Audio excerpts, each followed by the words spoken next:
eu vejo muita gente que vê a bolsa como se fosse ali, cara, eu vou fazer um dinheiro rápido, 3 anos, depois eu vou picar a mula. Eu não, tô com o objetivo, e eu entrei no mercado financeiro com esse objetivo, que hoje, assim, eu não conheço ninguém que tá há 30 anos fazendo isso e se deu mal no final. Então a minha cabeça sempre foi, eu vou ser resiliente, eu vou resistir, eu não vou quebrar. Essa era a minha primeira e única preocupação. Eu não posso quebrar, então nunca botei algo que me colocasse em risco, em sobrevivência do mercado, e a partir daí você vai aprendendo. Assim, vocês conhecem alguém que está há 30 anos investindo e se deu mal? Não tem, né?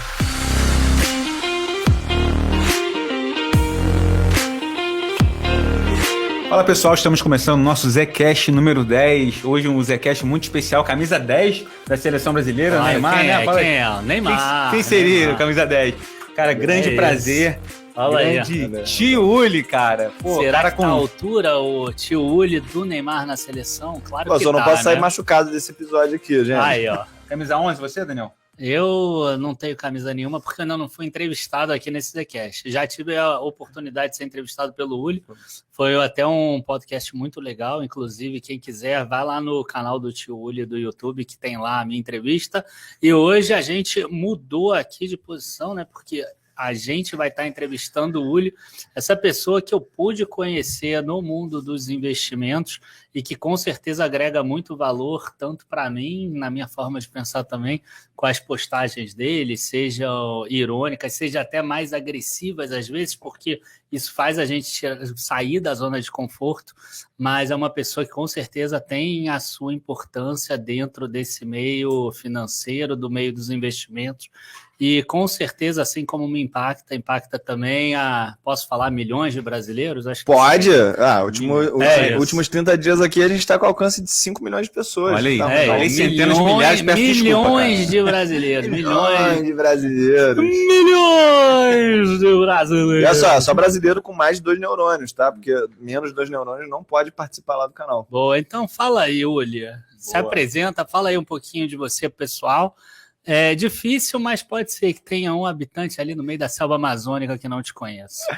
Galera, a primeira satisfação aqui estar com o Dani. Foi com certeza uma das pessoas mais importantes aqui nessa minha trajetória no digital, porque o meu primeiro evento presencial, eu fui lá pessoalmente em Teresópolis, pedi para ele participar, ele aceitou, e assim, eu acho que isso foi essencial para essa minha trajetória. E o Rafael Zatara aqui, que é o brabo, assim, eu acho que é mais fácil me convencer que investir em fundo é bom do que day trade, tá? Então eu vou te dar a oportunidade de me convencer aqui. Eu vou falar os meus fundos prediletos aqui nesse podcast, porque assim, eu respeito muito esses caras que eu vou aqui dar os parabéns. Mas assim, eu comecei a estudar sobre mercado financeiro em 1999. A minha mãe, né, recebia uma pensão em dólar. E aí quando teve a maxi de valorização, aquela pensão meio que dobrou em questão de 2 meses. Naquela época eu assinava TVA. Não sei se vocês pegaram TVA, mas tinha lá o Bloomberg passando. Eu acho que naquela época era o canal 200. Era o Bloomberg. E aí eu fiquei viciado naquela história de cotação passando, comecei a estudar. Tive a oportunidade de entrar para a faculdade muito cedo, passei em 2001. Eu tinha 15 anos na época, eu esperei ali um tempo para começar a cursar a faculdade. Comecei bem cedo e já focado já em trabalhar com finanças. Naquela época, eu não sei se vocês lembram. Desculpa te perguntar, Rafa, tem quantos anos? Tenho 3,8. Ah, então tu conhece. Tu lembra que naquela época, 99, era muito comum a gente ficar hateando o banco. Banco é o câncer da sociedade e tal. E eu sempre nessa minha postura aí de não ficar reclamando, eu sempre falei assim, cara, então por que a gente não se torna parceiro desses caras? A gente se torna sócio deles. E aí, logo no começo, eu já começava a pensar, eu quero ter meu banco, quero ter meu banco, quero ter meu banco. E eu, mais tarde, acabei amadurecendo essa ideia de que é muito complicado ter banco, talvez um fundo um dia. E logo depois, eu já comecei a entender um pouco mais sobre renda variável. Demorei 5 anos para entrar na renda variável. 2004? 2004. E eu comecei por causa de um erro. Eu comprei um fundo VGBL no Bradesco. E aí, depois que eu comecei a estudar um pouquinho mais sobre investimentos, eu vi a história da taxa de administração. O tal do Frank, cara. O Frank era o meu gerente lá no Bradesco. Nada contra você, Frank, mas ainda bem que eu não caí naquele golpe, né? Porque eu lembro de você até hoje, tá? E aí eu falei, cara, isso aqui não dá certo, pagar 3% de taxa de administração, e decidi fazer uma carteira de ações. Naquela época, aqui no Città, tinha um escritório da Ágora, na época era Ágora Sênior ainda. Tinha um no Leblon também na disputa. Exato. E aí o cara que abriu a minha conta na Ágora naquela época foi o Cássio. Cássio, não sei se ele tá em Brasília hoje em dia. Quer dizer que você ainda tem a foto do Frank e do Cássio, né? O Frank, tudo que você não quer na tua vida. Cara, o Frank eu já peguei, já botei umas agulhas nele, tá ligado? Né? É isso. E aí, assim, eu me lembro que a primeira carteira de ações que eu fiz, se eu não me engano, tinha 6 empresas. E o critério era bem simples. ROI alto, endividamento baixo e empresa que eu, pelo menos, sabia que tinha lucro de maneira constante. No início, né? Você já conhecia esses indicadores? Não, porque eu fazia faculdade de administração no BMEC. Sim, verdade. E aí, eu estava estudando. Cara, eu fiz exatamente... Por isso que a minha história no mercado financeiro não é triste, né? Porque eu basicamente não fiz muita merda, porque eu já estudei antes de fazer. Eu fiz exatamente aquilo que eu recomendo as pessoas fazerem. E aí, depois desse processo, eu me lembro que eu comprei Bradesco, comprei Itaú, aí comprei Foz Fértil, comprei Vale, comprei VCP, não sei se vocês lembram desse papel, né? Atual Suzano hoje em dia. E isso foram os critérios que eu usei: ROI alto e endividamento baixo. E uma das ações, a sexta, eu fui malandro. Eu comecei a pensar, falei, pô, José Alencar é vice-presidente do Lula. Esse cara tem essa empresa na bolsa. Essa empresa vai bombar. Pô, como é que ele vai deixar dar errado para a empresa dele sendo vice-presidente do Lula? Cara, foi exatamente a única ação que eu me dei mal. Cotei Minas foi lá para baixo. Logo depois eles fizeram a aquisição da Springs lá. Muito problema de governança também na empresa. Eu acho que ela até voltou a subir depois de 2014 ali, mas eu não acompanhei muito. E ali eu comecei no mercado de ações, que é a minha paixão. Eu sou muito apaixonado por esse assunto. Falo dele assim de maneira quase que ininterrupta, se deixar, porque eu amo esse assunto. Só que logo depois que eu comprei, as ações começaram a cair. E eu meio que dei uma arrefecida nessa paixão. Aí daqui a pouco eu li uma notícia de que o Bank of America, ou JP Morgan, foi o JP Morgan, tinha comprado um pedaço do Itaú. E se a gente pegasse a parcela que o JP Morgan tinha comprado do Itaú e dividisse pelo preço do Itaú, estava mais barato comprar do que o preço que o Itaú tinha pago, que o JP Morgan tinha pago pelo Itaú. Eu falei assim, cara, tem alguma coisa errada aqui. Como é que o JP Morgan, que sabe das coisas, comprou o Itaú e agora eu estou podendo ter a oportunidade de comprar ele mais barato? Aí comecei a me interessar de novo pelo mercado de ações, mas nessa visão de sócio. Aí muita coisa rolou, aprendi muita besteira a ser feita. Eu falo aí para meus alunos que se eu fizesse um curso dos erros que eu cometi, mas erro assim, testando as coisas, dava um curso mais caro do que dos acertos. Porque foi muita besteira mesmo. Uma das principais besteiras que eu fiz foi a história de lançamento coberto em cima de ações, que a gente vai poder falar aqui se vocês quiserem. Acredito que um erro também foi long e short. Long e short, tu tem que ter um critério claro como é que tu faz, porque quando você está querendo fazer um dinheiro, quando tu está entediado, aí tu pensa assim, pô, vou fazer um long short ali, vai dar certo. Pega um Petro 3 com Petro 4. Na época tinha Vale 3 com Vale 5. Isso. Cara, e tu ficava com a tua margem travada ali, enquanto aquele long short não ia para frente. Ou seja, tem muita armadilha no mercado, e se você não tiver uma orientação e não tiver clareza sobre o que você faz, tu pode perder muito tempo, porque no final das contas, perder dinheiro é o de menos. Perder tempo no mercado que é o mais caro, eu acho. É interessante, cara, você falar pra gente se tem alguma ação dessa, você comentou de erros aqui, que você carrega, mas qual ação que tem mais tempo, cara? Tem uma daquela época lá ainda? Ou... Cara, aquelas ações todas eu acabei vendendo em algum momento. A Foz Fértil, porque ela foi comprada pela Vale, que é Vale Fértil lá. Mas eu me desfiz dessa carteira inteira, cara, porque eu comecei a aprender a história do lançamento coberto. E ali em 2007, cara... eu acreditava que eu ia conseguir acertar todos os vencimentos, lançar exatamente a opção no strike certo, para não precisar nem mexer mais. E eu ganhei dinheiro, o pior é isso, cara. Eu ganhei dinheiro. No primeiro ano eu ganhei dinheiro, porque o que estava lançando em cima de Petro, estava lançando em cima de Vale.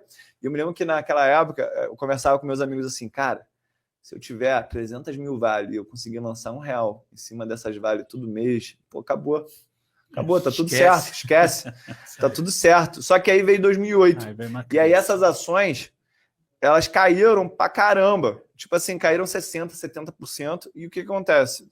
Tu não consegue mais defender com o lançamento de calls essas posições, e aí tu toma uma verdadeira tomar ré ali, né? E aí, naquele momento, cara, eu já tinha começado a investir nos Estados Unidos. Meu pai, ele nunca me apoiou a investir nas ações, mas ele sempre me deu dicas valiosas de negócios, né? E ele, no começo, falou assim, cara, por que tu não abre logo para começar a investir nos Estados Unidos? Lá deve ser muito maior.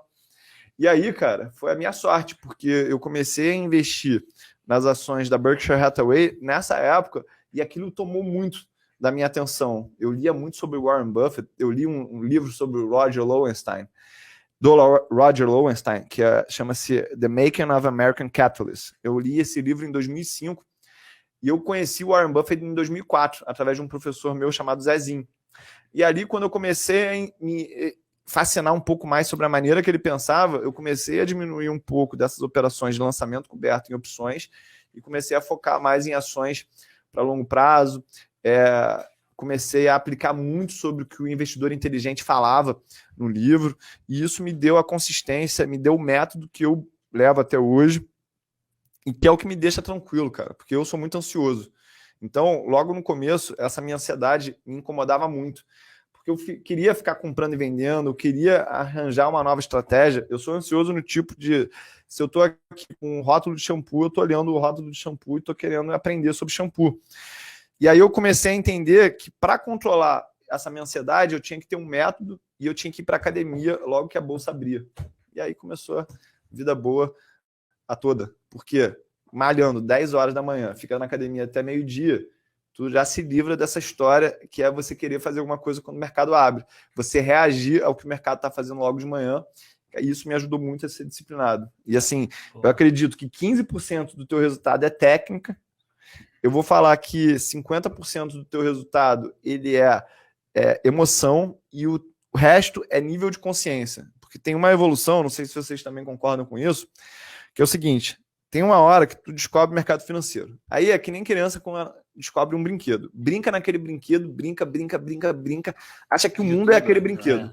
Aí daqui a pouco tu fala assim, cara, esse negócio de mercado financeiro ele é bom para pagar conta, é bom para guardar um dinheiro, mas o bom mesmo é ter filho, é ter casamento bom, é ter momento em tranquilidade com quem tu ama. E aí tu entende que o mercado ele tá para te servir. E é um nível de consciência para tu masterizar o assunto. Porque eu fico vendo essa galera que tá em grupo lá, que começa a domingo, fala assim, ih, Japão abriu caindo.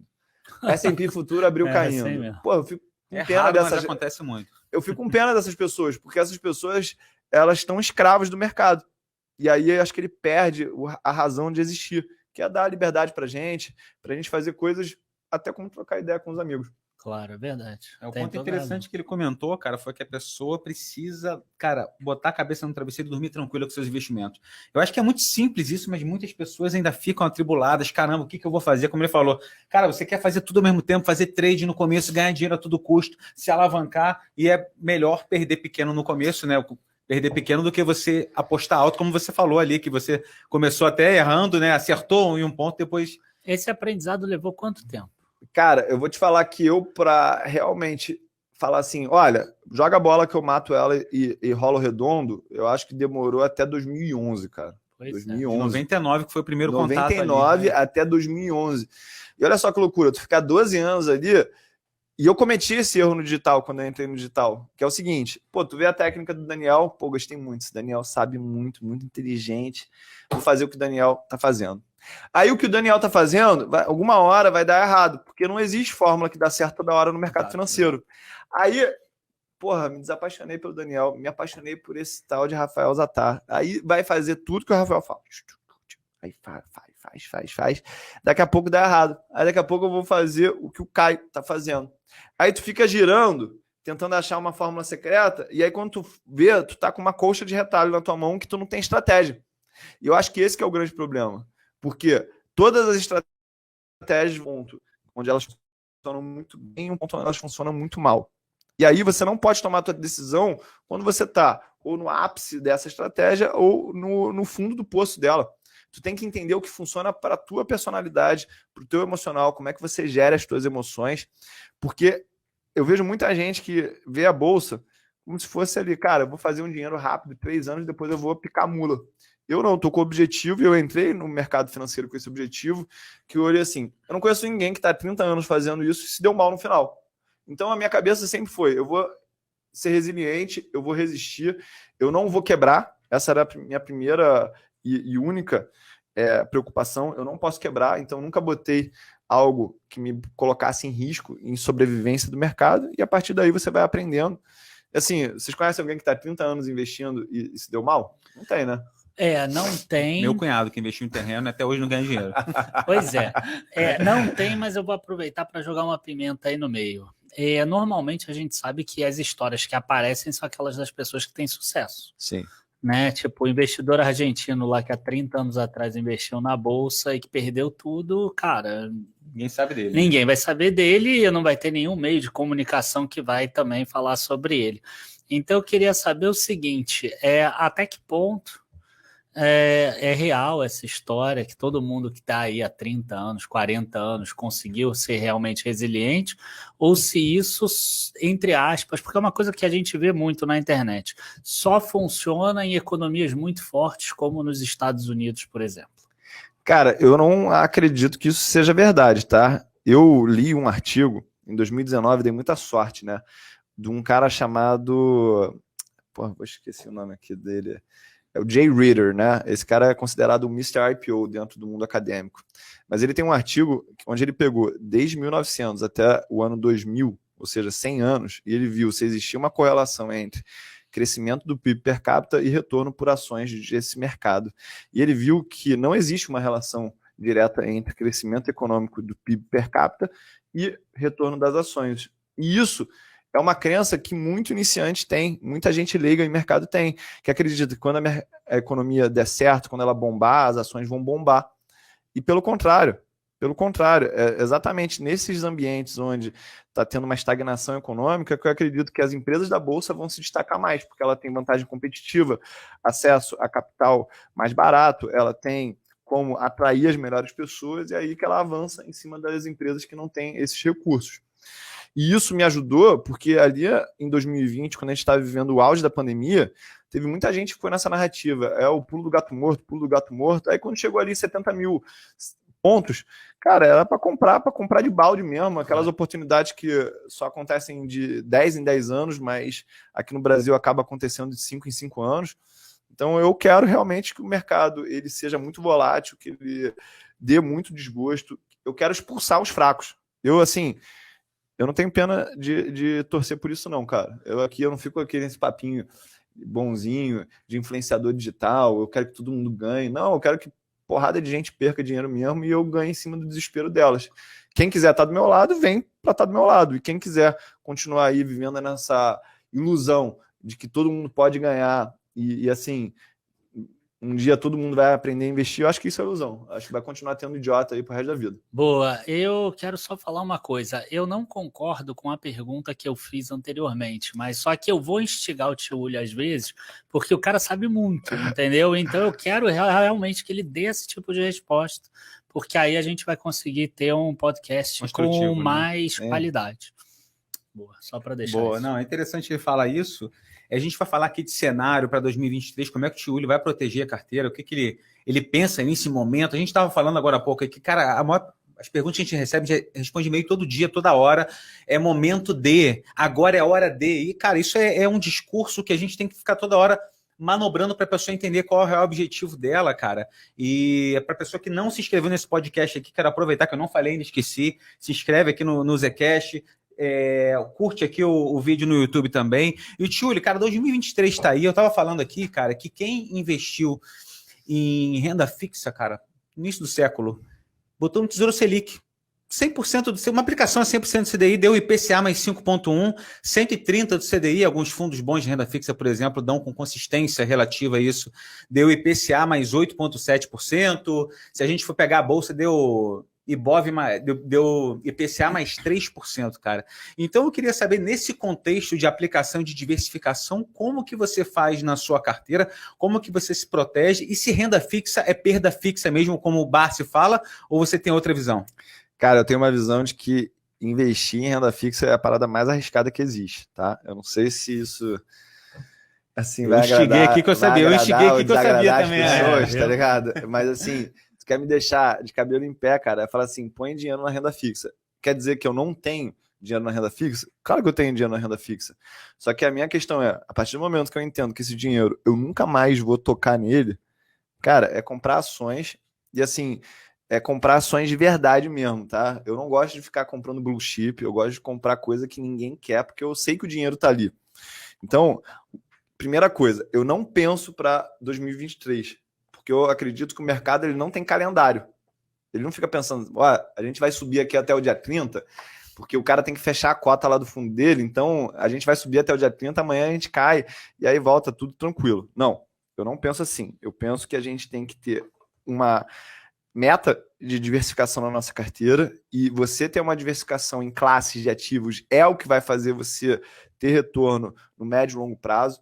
Eu não tenho mais paciência. Eu não sei se vocês chegaram nesse estágio, mas assim, tu não tem mais paciência de fazer merda, porque tu já fez tanta merda e deu errado, Eu que ainda não assim, cheguei, não. eu só quero Eu ainda endereçar. testo mais merda, não. Eu só quero endereçar o problema. Eu só quero endereçar o problema. Eu ainda testo. É tipo assim, tu vai sair com a tua esposa, ela pergunta, amor, tô bonita? Pô, tu não vai olhar, tu não vai nem pensar, irmão. Tá linda, meu amor, tá linda. Amor, você gostou disso que eu fiz? Tu nem lembra o que ela falou, mas tu fala assim, eu adorei, meu amor. É assim, porque depois que tu tá casada há 10 anos, tu quer ser feliz e tu quer garantir que uma vez por mês tu vai visitar o Jardim do Éden. Uma vez por mês, tá? 2 minutos? E massagem, meia hora de massagem, assim. Meia hora de massagem. Meia hora de 2 minutos massagem, de tá? Som, ambiente, coisa vermelha no quarto, para em 2 minutos tu levar a mulher até o céu e voltar, irmão. É assim, porrada. É tipo uma opção, tá ligado? É tipo uma opção que explodiu, ganho explosivo. O Daniel se identificou, cara. O Daniel tá achando que é demais, eu acho, cara. Eu tô achando que ele tá achando que é demais. 2 minutos é Exagerado. demais, não? Mas falando sério, cara, Tá contando Sim. piada, 2 minutos. eu tenho na minha cabeça muito claro isso. Eu não quero mais inventar moda. E onde é que você não inventa moda? Tendo uma carteira diversificada. Eu acredito em pelo menos ações Brasil, ações Estados Unidos e renda fixa Brasil, porque eu acredito que a renda fixa brasileira, ela entrega um retorno maior do que a renda fixa americana, porque é muito arriscado. A gente que não está aqui, que não percebe. Mas fala para um herdeiro, fez 21 anos, está morando lá no Upper East Side, em Nova York, o pai dele deixou 500 milhões para ele, e ele só quer curtir a vida, só quer viver a vida boa. Fala para ele botar o dinheiro no Brasil. Ele vai achar a mesma coisa quando eles falam para gente, põe o dinheiro na Turquia, põe o dinheiro na Colômbia, põe o dinheiro no Peru. Eu nem conheço esses lugares, mas a minha percepção é que é muito arriscado. Só que a percepção que o gringo tem da gente é a mesma. Então a nossa renda fixa ela rende mais porque ela é muito mais arriscada. Só que, vamos aqui, provocação, né? Até postei isso no meu Instagram hoje, que eu acredito que a próxima porrada ela vai vir de varejo no Brasil. Porque tu conhece alguém que está querendo comprar varejo no Brasil atualmente? Opa, Sérgio? Tá lá, então.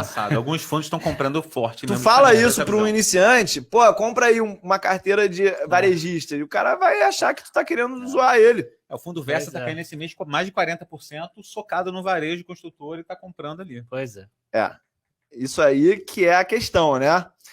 E assim, eu vou trazer essa história porque eu acho que tem um pouco a ver com isso aí. O Warren Buffett ele começou a comprar Berkshire Hathaway em 1962. Ele parou de comprar em 74. Qual que é a lição que isso deixou para mim? Ele demorou 12 anos para montar essa posição na Berkshire. E eu vejo que o iniciante, ele aporta muito rápido naquela posição. Então, ao invés de botar ali uma semana de cada vez, um pouquinho de cada mês, não, ele já quer botar todo o portfólio dele naquela posição. Então, às vezes, a gente viu isso na pandemia, né? O cara ficou esperando o mercado cair e não caía. Desde 2016, subindo. Aí, quando começou a dar engasgada ali em 2020, bateu 105 mil pontos, já teve gente já comprando. Por quê? Porque estava tão ansioso, esperando aquela queda, que não vinha um tempão, que deu uma quedinha, já aportou, mas aportou cedo demais. Então, uma outra coisa que eu aprendi é que eu nunca vou ficar sem renda fixa. Eu sempre vou ter pelo menos 15% ali em renda fixa da minha carteira. Né? É não, Tesouro Selic lindo ali, pronto para botar, para funcionar o dinheiro, para trabalhar ele, mas eu sempre vou ter 15%. Porque eu percebi Quando eu tenho renda fixa, eu penso melhor no cenário, eu avalio melhor as coisas. E eu li uma vez o Seth Klarman, do Baupost, lá falando. Conhece investidor? A galera conhece? Procura aí, gente. É um cara de Boston que ele é tido como o próximo Warren Buffett, né? E ele fala, por que eu tenho? Ele fala que tem 30% de renda fixa sempre. Ele fala assim, é porque quando eu tenho meus investimentos, eles vão ser tão rentáveis que eu nem preciso botar tudo em renda variável, porque as porradas que eu vou dar aqui nessas minhas escolhas vão compensar isso. Então eu entendi o que está por trás dessa mentalidade. É você pensar com clareza, cara. É tu ter uma reserva ali falando, cara, eu sempre tenho uma bala aqui no revólver se vier mais um zumbi apocalíptico para cima de mim. E aí eu penso melhor dessa maneira e eu consigo tomar melhores decisões. E aqui é uma bazuca, né? Porque 13,75% de carrego é uma baita de uma bala. Lindo, é lindo, é lindo. É linda, né? Mas eu não tenho coragem de botar em LCI e LCA esse dinheiro. Eu não sei porque tesouro, para mim é Tesouro Selic. E eu já acho emprestar dinheiro para o governo um puta risco e uma puta incoerência de muita gente aí que fica criticando. Aí o cara fica criticando o governo, falando mal dos caras, que os caras são bandidos, que os caras não sabem administrar dinheiro, aí pega o dinheiro deles e põe assim, toma aí, ó, me paga aí daqui a pouco. Paga 2035, 45, confiar no governo. Você controla a maneira que tu vai medir a inflação, você controla a maneira que você vai ajustar o índice, você que faz a medição e você que vai pagar. Eu acho que é muito poder na mão de quem está com o teu dinheiro, né? Então, por isso que eu prefiro ações. Aí a gente vai olhando o histórico, veio em 87, quando o Brasil teve moratória. Pô, a bolsa explodiu. Por quê? Porque Vale, essas empresas gringas, que têm exportação, né? Elas conseguem trazer dólar para dentro do Brasil. Então, por isso que eu vejo aí ações como a coisa mais conservadora ao longo do tempo, né? É muito bom. O Tiuli, cara, tem falado muito de criptomoedas, né, Sim. cara? A galera tá achando um bom momento, cara, e você vê ali cada vez mais amassada. Não sei se você concentra Bitcoin e Ethereum ou tem mais uma diversificação nisso. A gente tem no dica de hoje cripto, que tem ajudado muitas pessoas a investirem bem, montar uma carteira de criptomoedas resiliente, né, com oportunidades no Rafa Marques. E aí, se você quiser complementar essa pergunta de criptomoeda, né? Eu quero. Eu vi que você postou lá no Instagram assim, buy and hold em criptomoeda, você vai perder dinheiro. Isso aí. Você vai perder dinheiro. Não faz buy and hold em criptomoeda. Queria saber o que é isso. Cara, eu vou explicar de onde que veio essa mentalidade e aí eu vou concluir falando o que eu acho de cripto, tá? Eu estava em 2013 lendo alguma coisa diferente aí e aí eu li que tinha um cara de Wall Street que ele estava pagando para monges meditarem por ele. E aí eu comecei a me interessar sobre o assunto de meditação transcendental.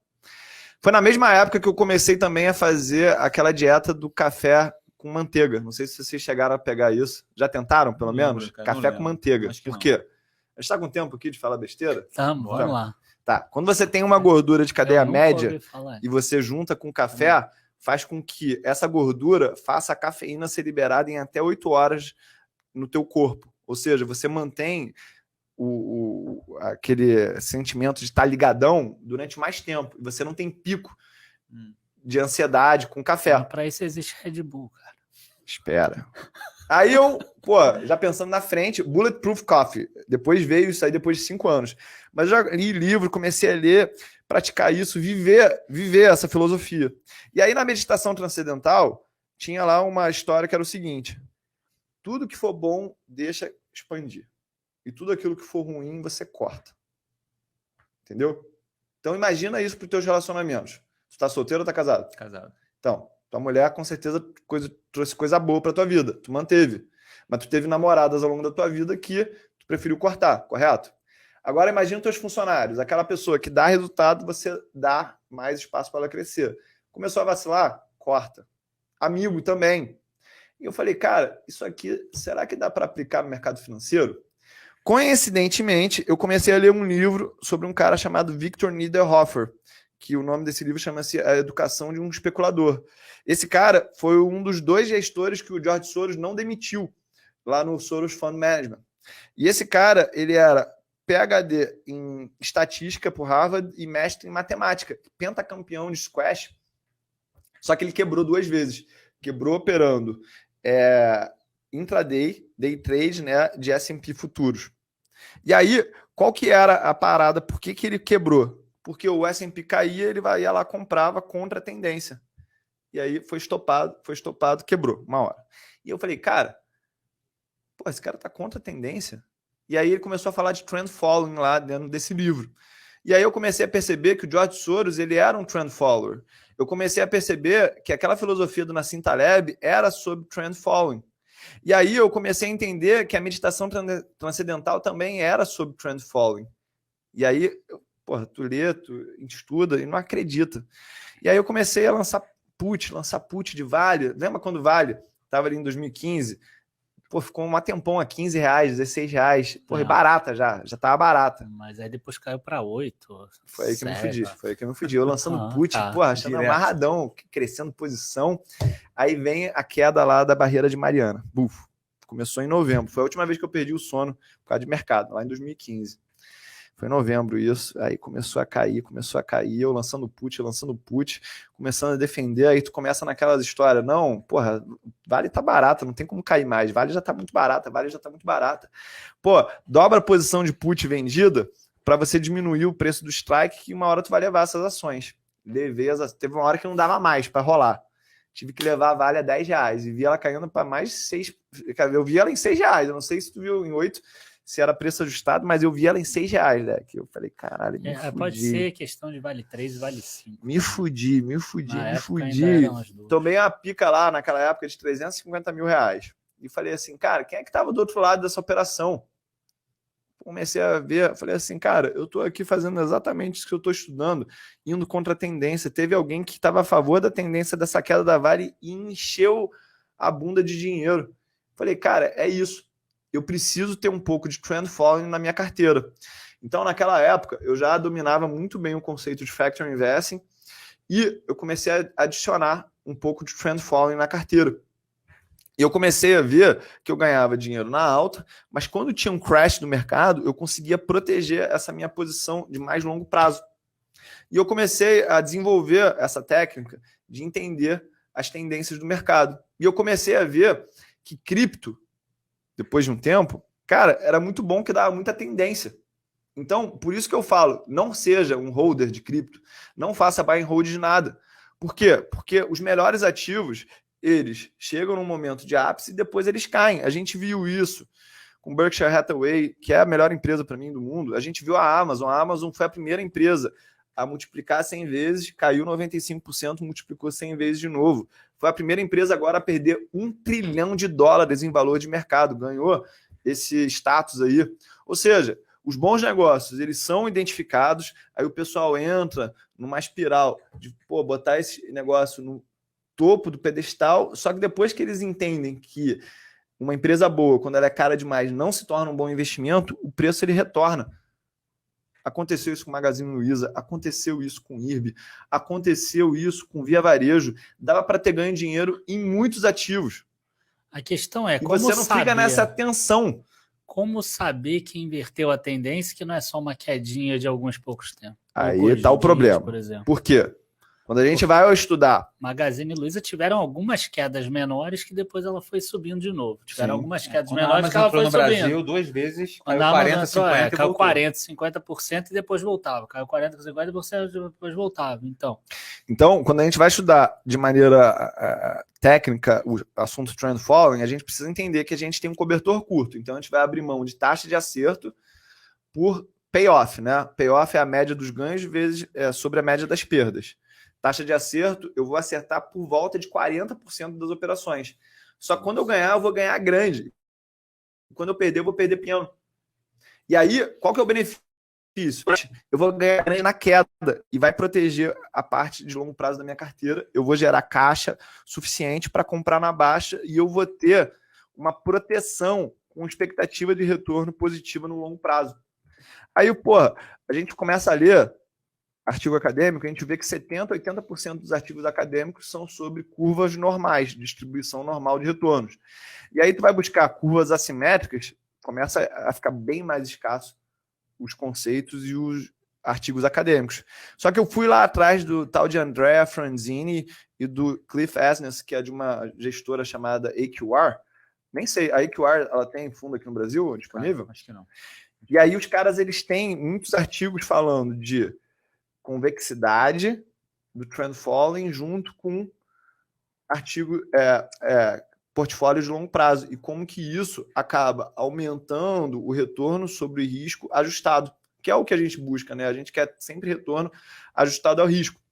Então, a partir disso, eu comecei a entender, cara, que são, assim, conta nas mãos os ativos que você pode realmente comprar por longo prazo e tem um contra, né? Porra, para tu fazer uma análise realmente de um valuation, eu tenho que dedicar ali 5, 10 horas.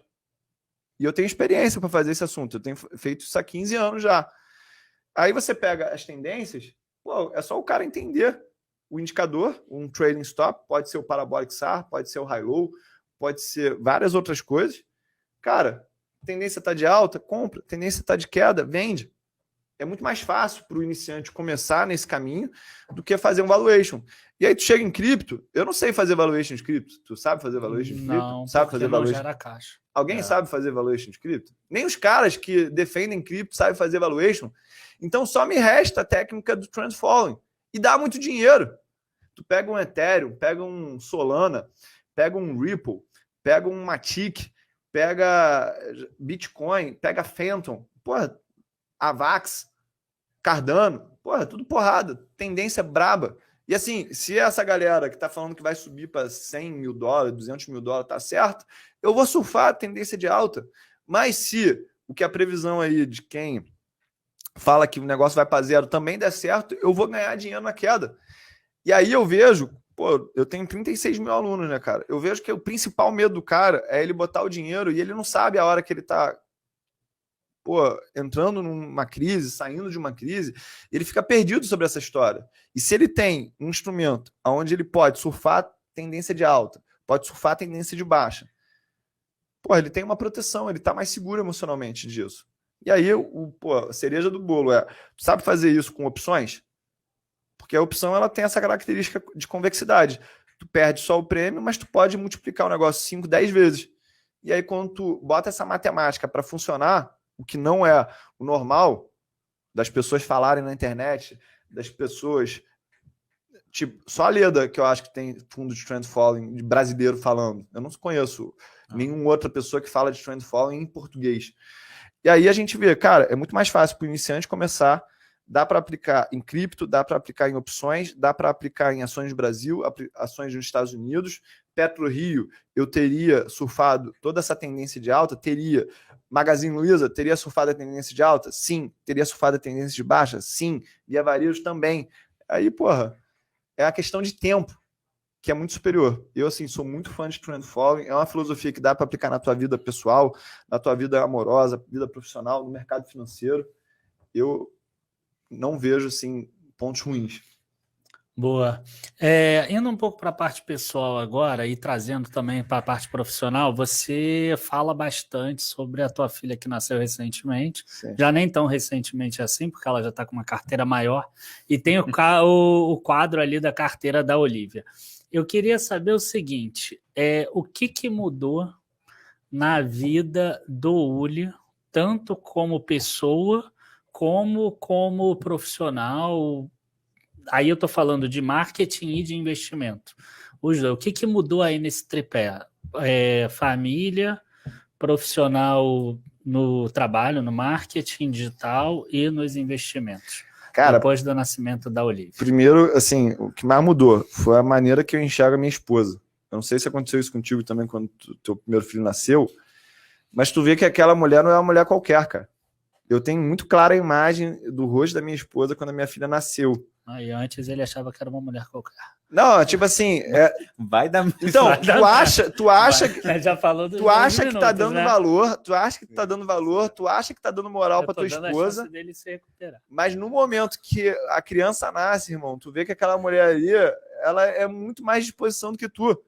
Logo depois que a minha filha nasceu, eu tava voltando tipo 10 horas da noite pro trabalho, eu pensando assim, cara, essa vida aqui é muito mole, né? Que a minha mulher tá lá 2 meses trancada num quarto escuro, botando a criança para dormir, sem horário.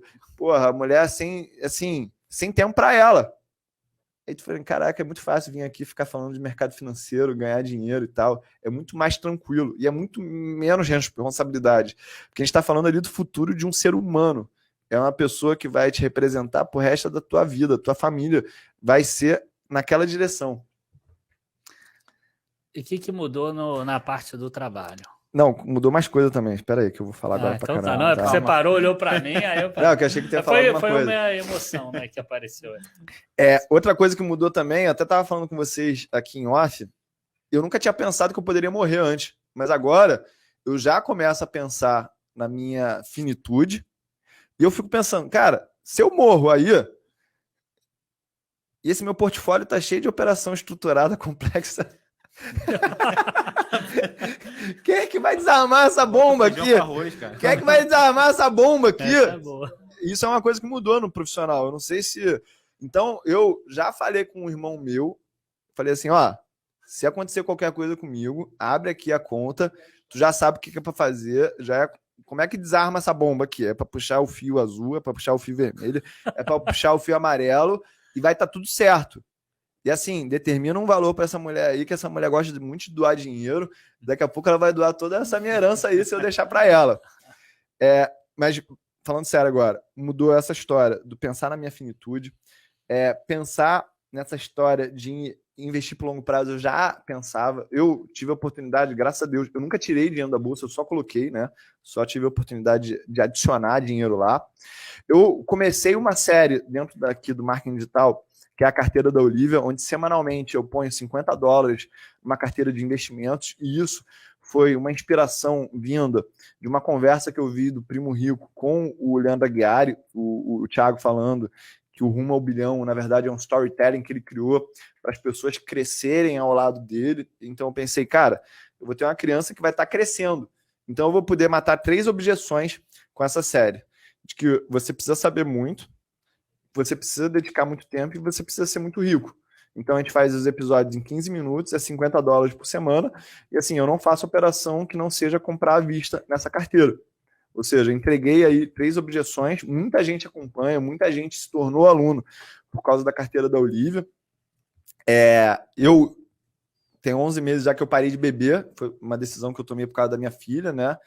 Comecei a pensar a quantidade de história triste que a gente escuta de mulher falando que o pai bebeu, aí brigou com a mãe, e a criança ela não tem maturidade para entender um adulto alterado por causa de álcool. Eu falei assim, cara, vou parar de beber, tem colhido ótimos resultados a partir disso. A gente decidiu tirar também o bar da sala, porque a gente, lá em casa, minha esposa ela é muito focada em Deus, né? A gente estava conversando, falando assim, pô amor, a gente vai para a igreja, a gente tem GC aqui em casa, a gente lê a Bíblia, e a gente fica botando esse bar aqui como se fosse um altar na nossa sala, cultuando bebida, e a gente não bebe, a gente não gosta disso, a gente não gosta dos comportamentos que vêm disso. Vamos tirar o bar? Tiramos. A minha filha, graças a Deus, vai crescer sem um bar, como se fosse um altar especial na sala dela. Quando ela tiver namorado, ela não vai aturar um cara que bebe, um cara bêbado, porque ela não viu isso no pai dela em casa. Então, acho que esse foi um grande passo que eu dei. Nessa minha busca por mais longevidade, depois que ela nasceu, eu comecei a fazer mais jejum intermitente. Eu acho que é uma coisa interessante também, foco no câncer, né? Eu consegui, graças a Deus, depois da pandemia, baixar dos 100 quilos de novo, então tá trazendo ganhos estéticos também. E essa é uma dinâmica que engaja com a galera da rede social, cara, porque tu vai falar pro cara, irmão, deixa de jantar uma vez por semana e aporta esse dinheiro, pô, tu vai ver que não tem problema, na verdade tu vai se sentir muito mais disposto, e eu faço isso. Então hoje em dia eu já não como tanto, já não bebo, a minha vida ficou mais barata, os meus tempos de lazer com a minha esposa ficaram muito melhores, porque a gente não tem mais tempo também para discussão de bobeira. Isso é uma coisa que o filho traz muito também. A gente tem um tempo do casal, porque tu não tem esse tempo em abundância depois de um tempo. Tô sentindo que já subiu para 4 minutos. Já subiu para 4 minutos. Não, isso agora, moleque. Daqui a pouco vai ser 6, hein? Irmão, aqui, ó, é uma mão no story, moleque, outra mão na massagem, enrolando 2 vezes por semana agora. Tio William entra ao vivo 2 horas no Instagram, cara. Eu tô ali, né? Vocês estão achando que eu tô ali? Eu tô assim, ó, só operando aqui, ó, só operando. A mão no guidão. Jogo do Brasil, tio William ao vivo no Instagram. Tá exatamente, né? E aí, assim, eu comecei a ver o que realmente é o teu legado, cara. Eu conversei muito disso com o Dani aqui quando ele veio pro podcast. E assim, tu deixar um legado para tua esposa e para tua filha, cara, é realmente um dos maiores focos que tu tem que ter, porque hoje em dia a gente toma muitas decisões na minha família olhando para as atitudes do meu pai, as atitudes da minha mãe, as atitudes dos meus tios, e aí você, olhar para tua família e o pessoal falar assim, cara, isso aí é um traste imprestável, só pensava em bolsa, só pensava em postar story. Pô, não é como tu quer ser lembrado. Claro. Então tu quer trazer verdade para tua casa, tu quer trazer rituais para tua casa, tu quer trazer tradição para tua casa, tu quer trazer disciplina para tua casa. Porque uma hora depois que a criança começa a pegar celular, televisão, ir para a escola vendo amiguinho, irmão, tua força perde muito. Então, valorizar o tempo de família, tudo isso aí mudou muito na minha cabeça. Porque eu gosto muito de dinheiro, cara. E eu não tenho vergonha de falar disso, não. Eu gosto muito de dinheiro mesmo. Se deixasse, eu só namorava e ganhava dinheiro. Eu não gosto de esporte, não gosto de surf, não gosto de música, não gosto de nada. Eu gosto de ganhar dinheiro, né? Gosto muito. E uma academia. Academia. Um tênis também. Não, tênis não, porque não. Se eu tiver que fazer um podcast, jogar um tênis, irmão, prefiro fazer um podcast. Gosto muito de rede social, gosto muito de ficar estudando. Eu sou bem nerd.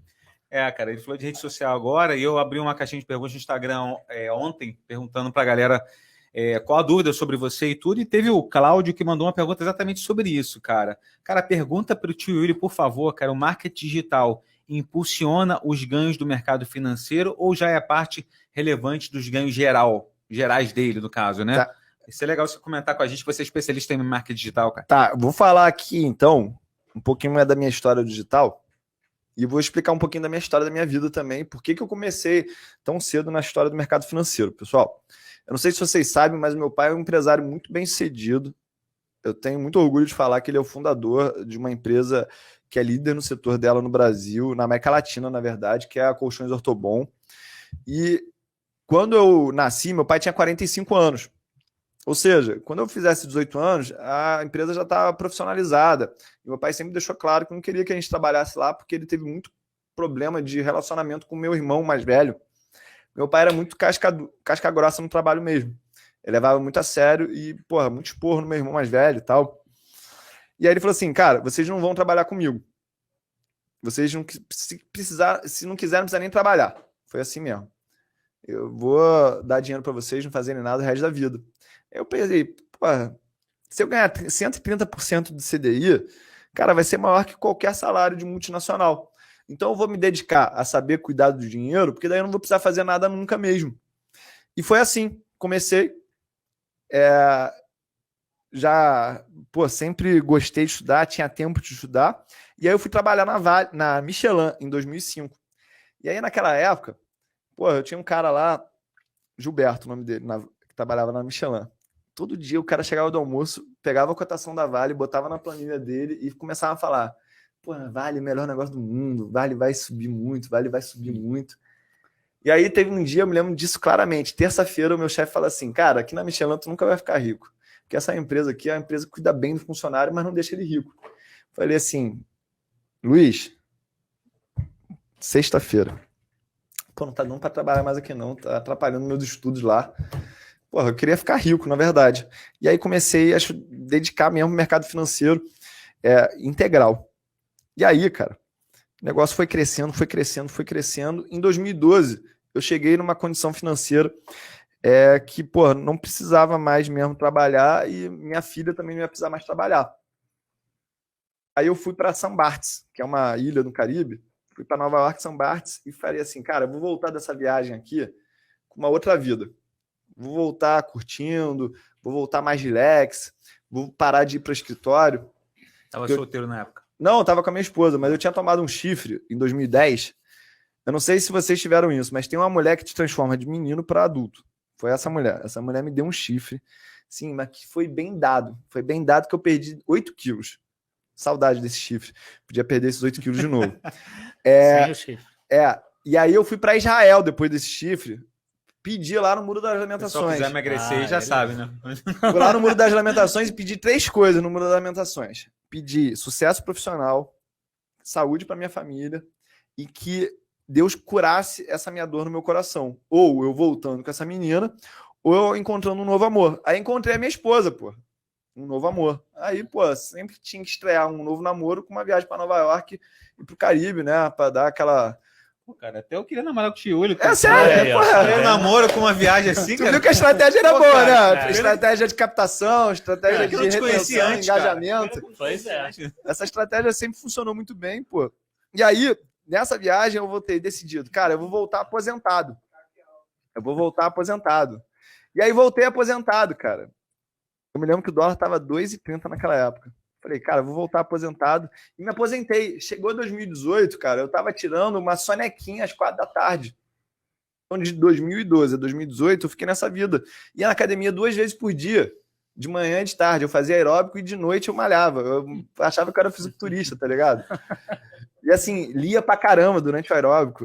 Pô, eu evolui muito em termos intelectuais nessa época. E aí, chegou nessa época, eu falei, cara, isso aqui vai dar merda. Com certeza eu vou ter depressão daqui a pouco, porque a vida é muito vazia. Então, quando tu não ajuda os outros, a tua vida fica muito vazia. Aquela primeira live que você fez com o Daniel foi 2017? Aquela primeira lá que você tava... Não. Depois disso, né? Foi. A primeira live que eu fiz na internet foi no dia 5 de março de 2018, que foi com o Fábio Figueiredo. E aí, nesse dia, cara, eu falei, cara, é isso que eu quero fazer da minha vida. Eu moro num prédio onde todos meus irmãos moram em cada um em andar e meu pai mora lá na cobertura. Eu me lembro que eu saí dessa live, fui lá na casa do meu pai e falei assim, chorando, pai, muito obrigado por o senhor ter dado tempo para eu fazer aquilo que eu queria fazer da minha vida. Porque o que eu quero fazer da minha vida é isso, ajudar as pessoas a investir. O meu coração, ele bate forte quando eu falo desse assunto. Eu sou apaixonado por esse assunto. Tem muita gente querendo ajuda nesse sentido. E aí, eu comecei a fazer vídeo no YouTube todo dia. Fiz 206 vídeos, média de 3, 4 views. Muito fracasso. Então, para quem não entendeu aqui nessa história, meu pai é muito rico. Ele me apoiou a eu me dedicar nesse assunto. Então, a primeira fonte que eu tenho é aluguel comercial. A Ortobon tem 2.400 lojas e meu pai, como era meio que analfabeto de maneiras finanças clássicas, ele pegava o dinheiro dele e botava em imóvel, porque era a maneira dele proteger o dinheiro dele, né? E aí, minha primeira fonte de renda em volume é imóvel. Depois é ações, porque eu tenho feito essa carteira aí de ações desde que eu tenho 18 anos e eu nunca tirei dinheiro. E o marketing digital vem em terceiro lugar. Porque no começo eu não sabia que dava para monetizar essa parada. Eu fazia porque eu sou apaixonado por esse assunto. É o assunto que eu gosto de falar.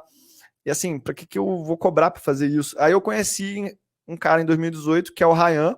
Ele fala assim, cara, pô, esse teu assunto é muito maneiro, só que tu tem que parar de estudar sobre ele. Tu tem que estudar sobre marketing digital. E aí ele me passou um link de um curso, que era o Fórmula de Lançamento. Eu não tive tempo de ver o Fórmula de Lançamento. Eu sempre muito gostei de livro. Né? Do Érico. Não, o Fórmula de Lançamento é do Érico Rocha aqui no Brasil, mas ele licencia uma fórmula que é do Jeff Walker, lá dos Estados Unidos. Então, quando eu fiquei sabendo que era o Jeff Walker que tinha inventado o negócio, eu fui direto na fonte.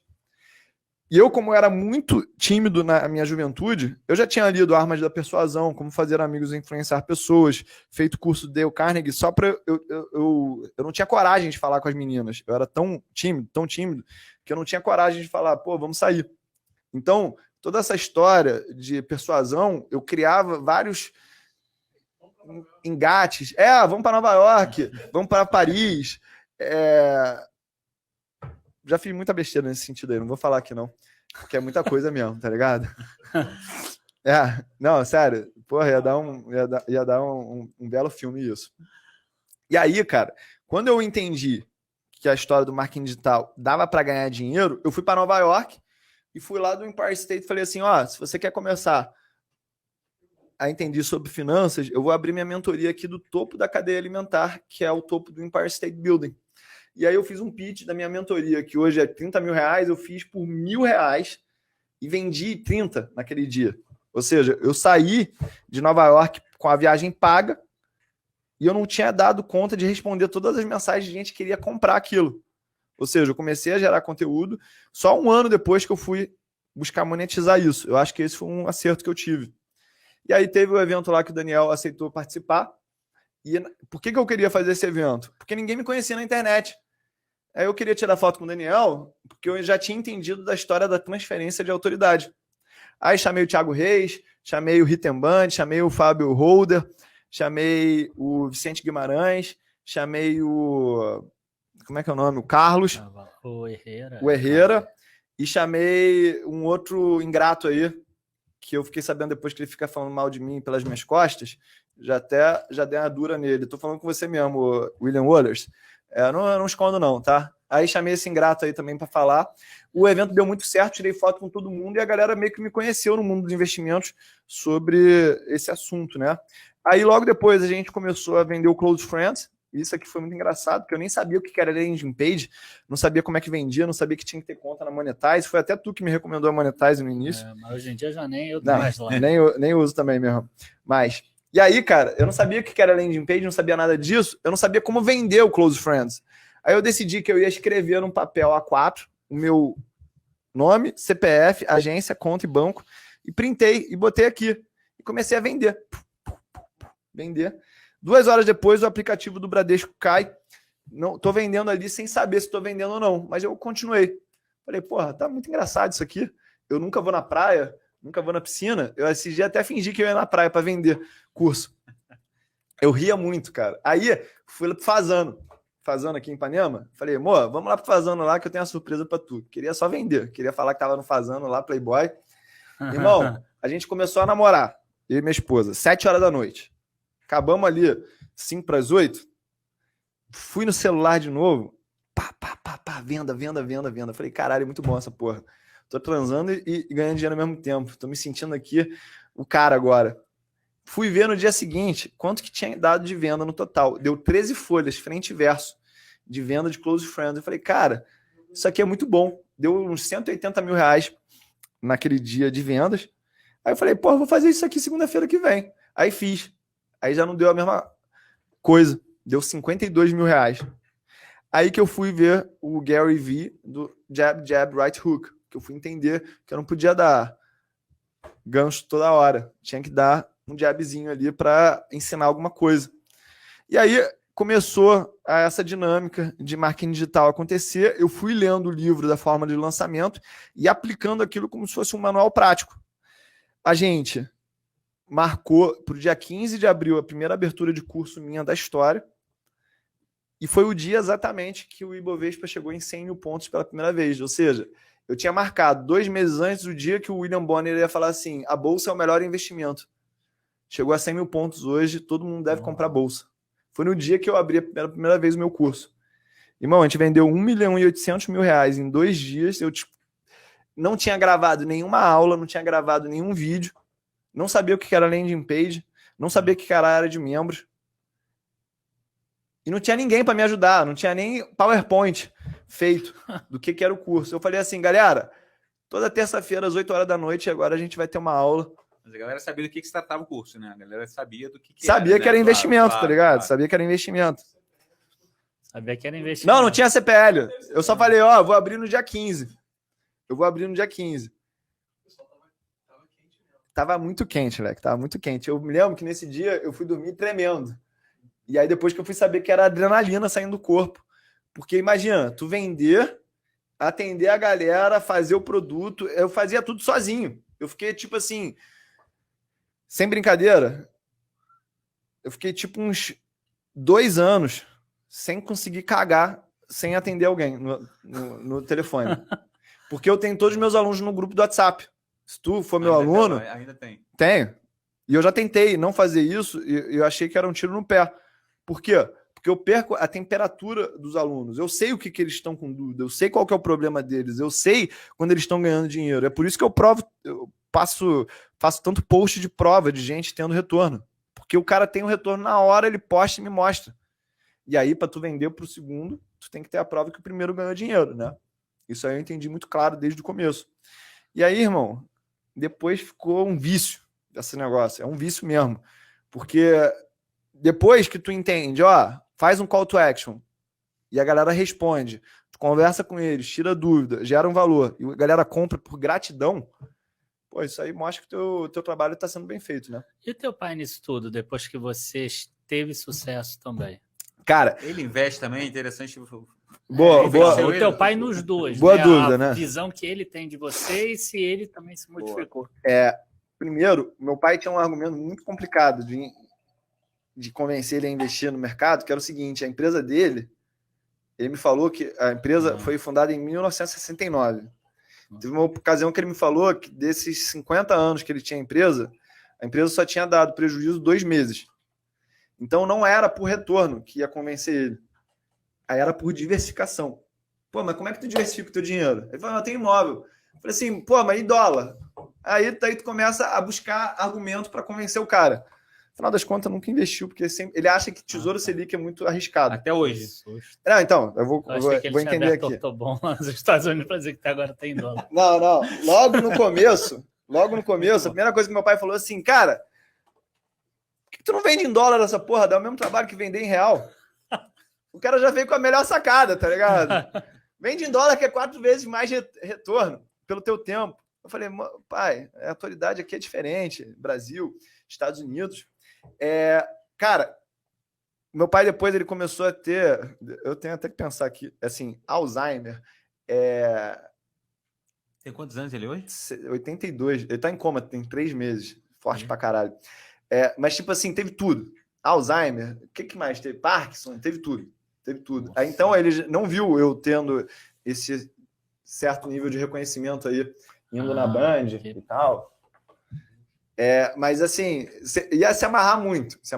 Meu pai também, que nem eu, gosta muito de fazer dinheiro. Não é nem de gastar, gosta muito de fazer dinheiro. E como o negócio dá dinheiro, ele gosta de ver o assunto, né? Eu acho que ele chegou a ver eu na Band, sendo entrevistado, mas, assim, nunca emitiu nenhuma opinião, nem a favor, nem contra, né? Meu pai, ele sempre foi, assim, muito neutro. Porra, pai, passei na faculdade com 15 anos. Ele falou assim, se fudeu. Por quê? Não, porque tu acha que faculdade é alguma coisa, faculdade não é nada. E na empresa dele, ele não deixava o pessoal... Montou do zero a empresa? Como é que é isso? Montou do zero. Meu avô morreu, meu pai não tinha dinheiro para fazer o enterro. Aí ele foi lá num bar, pediu dinheiro emprestado pro dono do bar, comprou 40 camas. Ele vendeu as mesmas 40 camas no mesmo dia, dobrou o dinheiro, pagou o cara do bar, fez o enterro, e naquela época, tu tinha cota de luz. Ou seja, tu comprava uma cota de luz para usar. Tu lembra do apagão que tu tinha uma determinada hora para usar a luz? Lembro. Então, era uma coisa parecida com isso. Não tinha luz para todo mundo, então tu comprava uma cota de luz para tu usar essa cota e meu pai negociava isso. E aí teve um cara que não podia mais pagar ele, deu uma máquina de fazer colchão, e aí que ele começou a empresa. Mas, assim, muito trabalho mesmo. Ainda bem que esse cara não tinha dinheiro para pagar a luz. Ainda bem que ele não tinha dinheiro. Não, mas meu pai ia dar um jeito, porque ele já trabalhava com indústria desde a década de 50.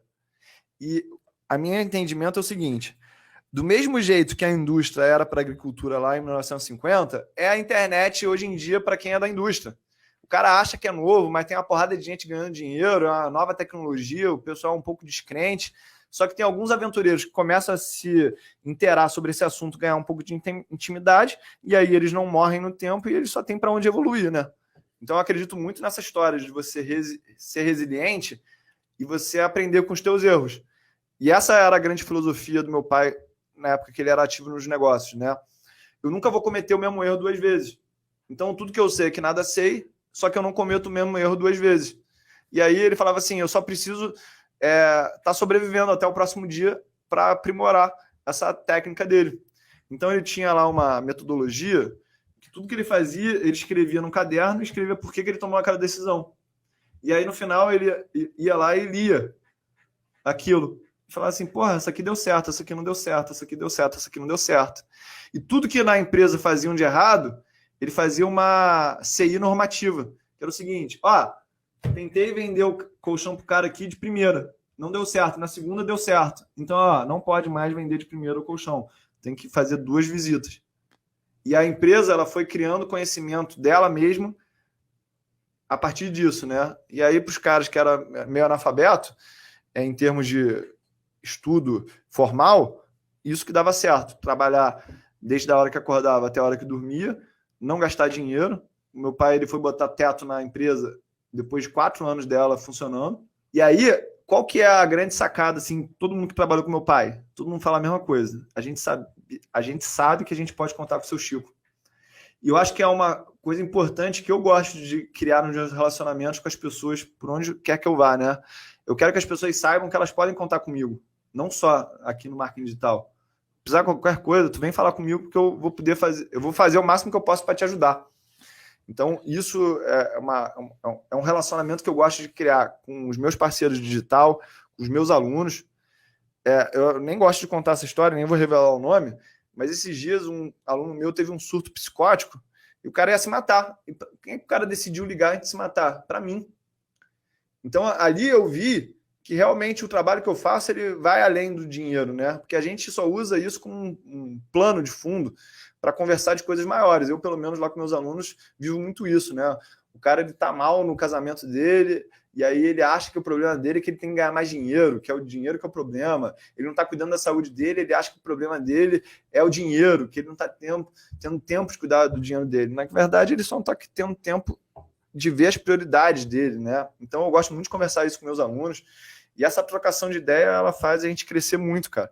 Crescer muito no digital, porque uma das maiores pesquisas que eu fiz de mercado foi um aluno, um cara que nem era aluno, né? Um aluno gratuito, que ele falou assim, olha, eu tenho curso do Fábio Holder, eu tenho curso do não sei o que lá, eu tenho curso do não sei o que lá, mas eu não tenho curso teu. Eu falei assim, por quê, cara? Falei assim, não, porque eu vejo, tu falando de trend following, eu vejo tu falando de opções, eu vejo tu falando de buy and hold, de factor investing, de valuation, e eu não sei do que tu é bom. E aí que eu entendi que eu não tinha branding dentro do mercado financeiro. Então, todo mundo tem um branding. Ah, eu sou o branding do day trade, eu sou o branding do swing trade. E eu falava meio que de tudo. Só que no meu entendimento, você tem que conhecer de tudo quando tu é investidor. Porque depois que tu tira o teu dinheiro do Tesouro Selic, tudo é concorrente entre si. Isso. Então, como é que tu vai fazer esses ativos concorrerem entre si se tu não sabe comparar eles? Exato. É a minha visão também. Então, é por isso que eu te respeito pra caralho. E aí fica esses enganadores falando, não, você só tem que fazer uma coisa. Não, cara, vai ter uma hora que essa estratégia vai ser ruim e essa que vai ser boa. E conforme você vai entendendo mais das estratégias e das metodologias, você enxerga mais oportunidades. E aí o pessoal fica achando que eu fico com um papo de vendedor de curso, que tu tem que saber isso, porque tal coisa, isso, tal coisa. Não, quanto mais você souber, mais oportunidades você vai enxergar no mercado. Eu, por exemplo, não sei enxergar oportunidade em fundos de investimento. Sou totalmente humilde em falar isso. Quando eu te provoco aqui, é porque, cara, eu vou provocar o Rafa aqui, claro. porque o Rafa vai falar alguma parada que vai me ensinar. Então, por exemplo, se eu fosse fazer uma carteira de fundos de investimentos, eu escolheria os piores índices de Sharpe. Porque eu acho que tem um retorno à média em índice de Sharpe, em termos de estudos que eu já li. E essa coisa de que só vale estratégia de investimento passivo, você nunca deve fazer investimento ativo. Eu acho que isso é uma mentira. Existe ali uma quantidade de lucro para ser executado em investimento ativo. Só que uma hora que todo mundo vai para cima desse lucro, esse lucro ele cessa. Esse alfa acaba. E aí o nosso processo é cada vez afiar mais o machado para aprender a investir, tá ligado? Por que eu sou tão apaixonado por esse assunto? Porque todo dia é diferente, não tem tédio nessa porra. Quando tu acha que tu tá quase fechando ali a parada, porra, vem uma guerra. E aí todo mundo achando que o Bitcoin ia subir quando a guerra começasse, é aí que o Bitcoin cai mesmo. Pois é. Eu até falei isso pro Ícaro de Carvalho, cara. Quando liberou BDR pro varejo, eu falei assim, cara, tu vai ver que essa porra vai começar a cair quando liberar pro varejo. Porque parece que tem uma pica apontada pro cu do iniciante. Esse maluco começou a fazer alguma coisa, vai vir uma pica, vai acabar com esse sonho.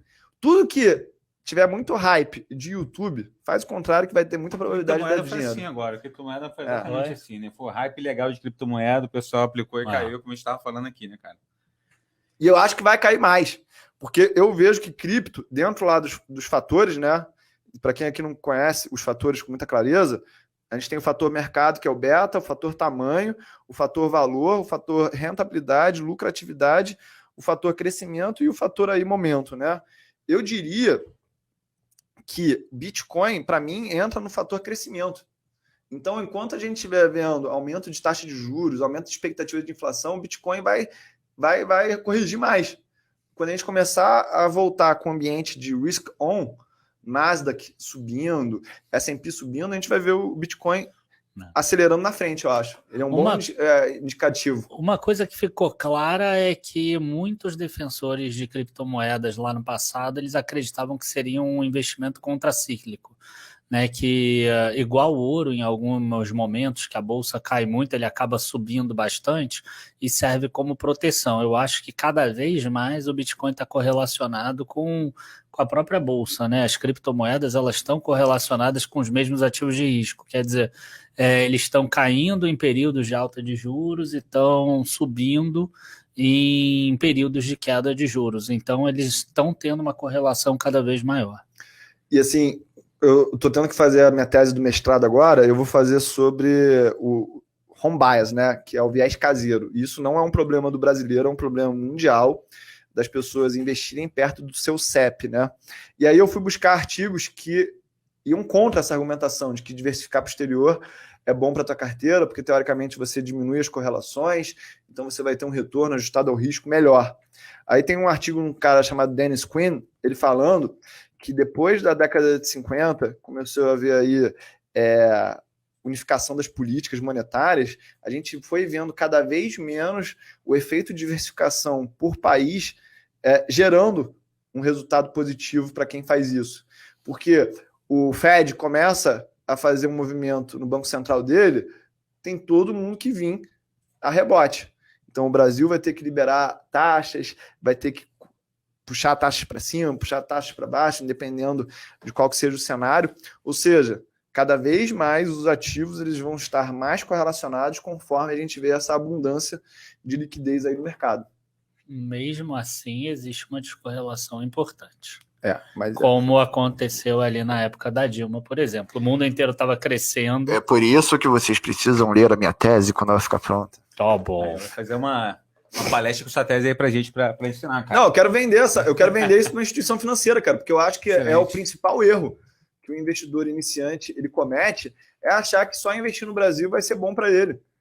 Pois é. Eu acredito que ele diversificar num IVVB11, botar ali investimentos em ações ou um fundo.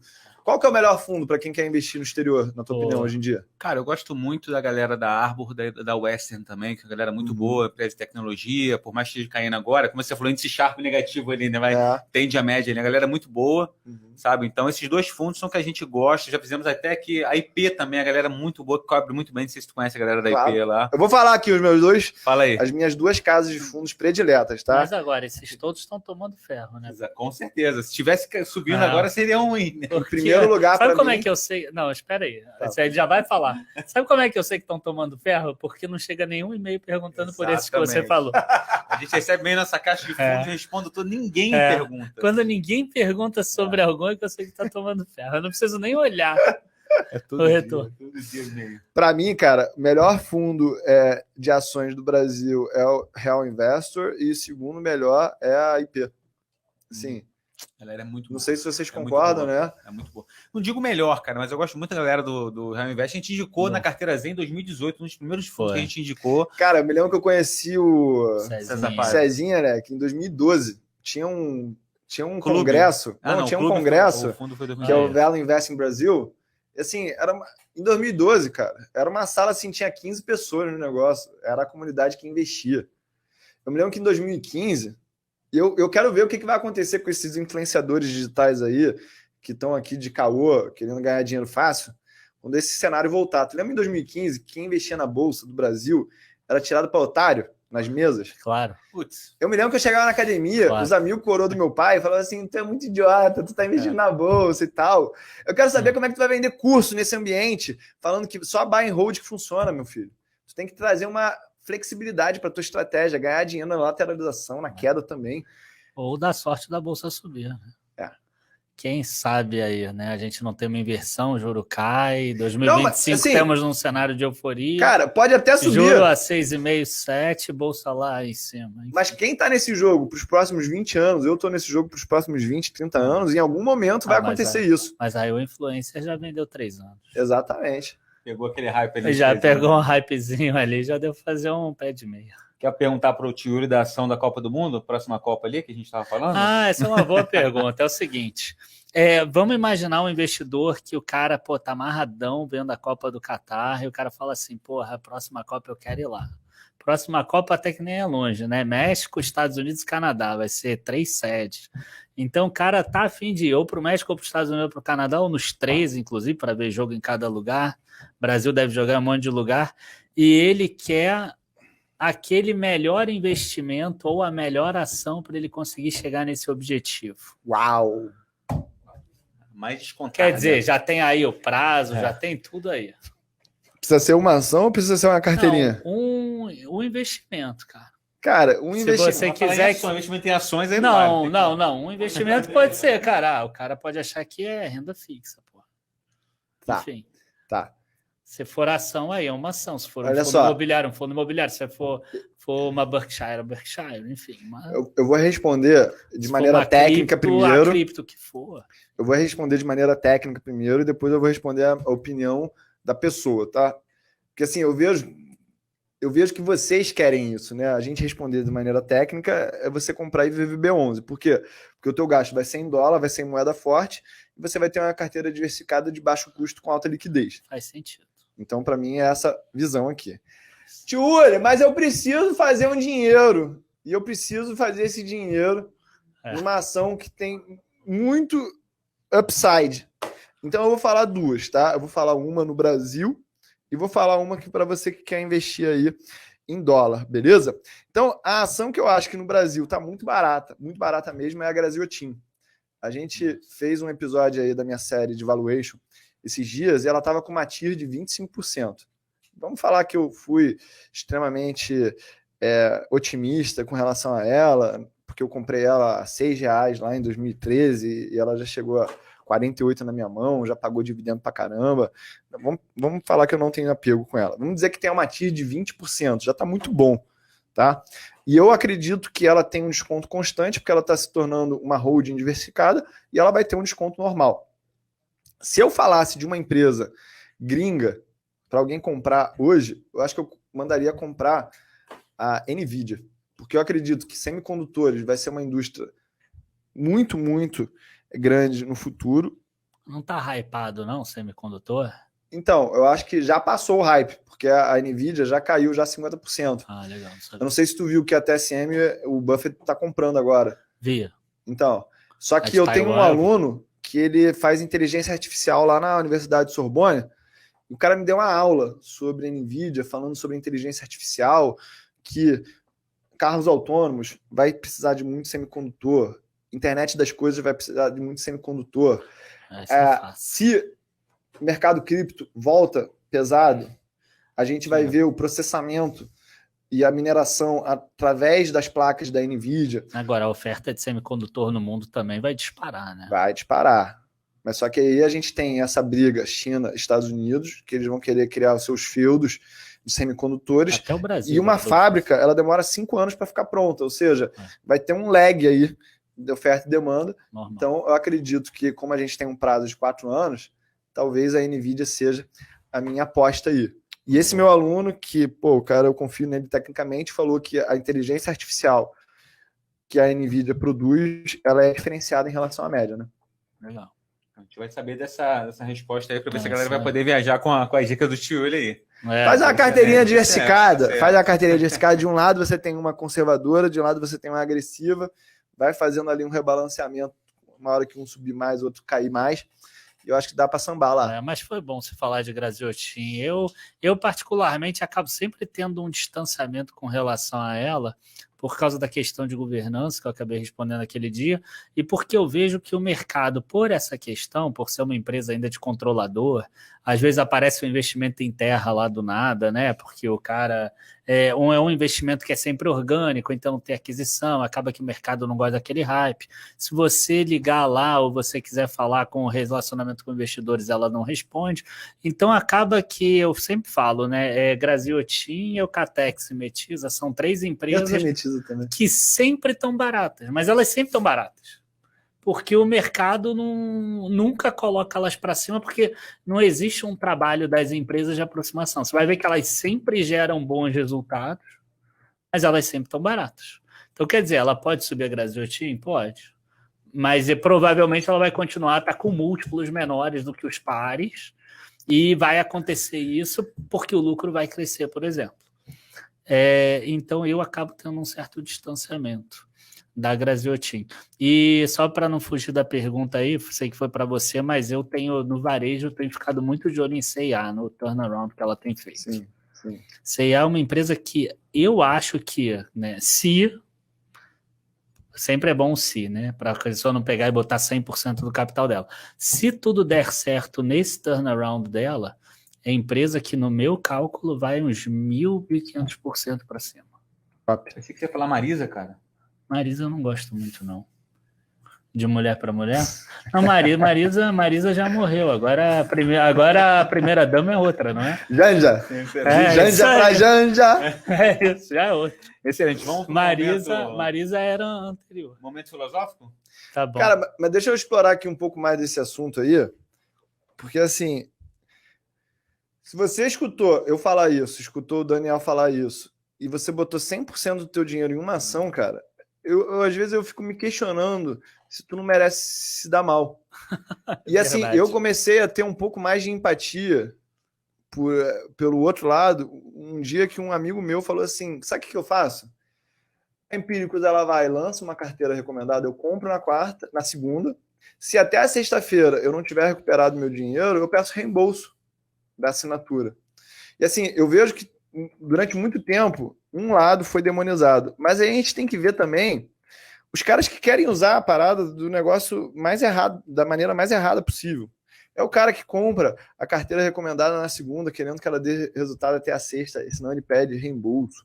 É o cara que tu fala para ele incansavelmente, nunca coloque mais de 5% de um investimento na tua carteira, o cara vai lá e põe 100%. Isso. É o cara que tu acerta lá na minha sala de opções 5 operações seguidas, aí tu fala assim, cara, uma hora ele vai errar, aí ele vai lá e põe 100% na próxima operação de opções, tá? Martingale na veia. É tipo assim, eu só entendo esse comportamento porque um dia eu fui hackeado no meu Instagram, né? E aí eu comecei a estudar muito sobre o que causa a pessoa acreditar tipo, que tá namorando com Johnny Depp, que tá namorando com a Blake Lively lá, sei lá.